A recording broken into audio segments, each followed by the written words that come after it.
हम अभी श्रीनगर में घंटाघर यानी लाल चौक में अभी है और आप देख सकते हैं किस तरीके से अचानक से जो है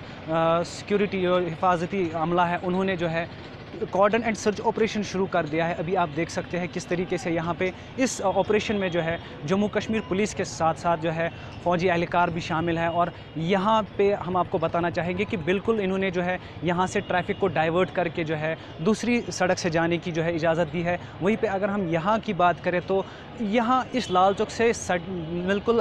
पास में ही जो है वो बटमालू है, जहाँ पे 2 दिन पहले हिट एंड रन की एक वारदात सामने आई थी, जिसमें एक सिक्योरिटी एहलकार जो सीआरपीएफ एहलकार थे वो हलाक हुए थे और एक जो है अभी भी जो है ज़ख्मी बताए जा रहे हैं। ऐसे जो है अचानक से कोऑर्डिनेट सर्च, वो भी लाल चौक यानी दिल कहे जाने वाले जो गरमाई दारुल हुकूमत है श्रीनगर, वहाँ पे ऐसा कोऑर्डिनेट सर्च अचानक से लगना यहाँ जो है थोड़ा बहुत अगर हम कहें जो चलने वाले हैं और साथ ही साथ कई लोगों के लिए ये तशवीशनाक है। और अभी तक यही है कि इसमें काफ़ी मिकदार में अभी तक सुरक्षा कर्मी या जिसको हम कहें हिफाजती अमला यहाँ पे जो है तैनात किया गया है और अभी तक ये जो कॉर्डन एंड सर्च ऑपरेशन है वो चल रहा है।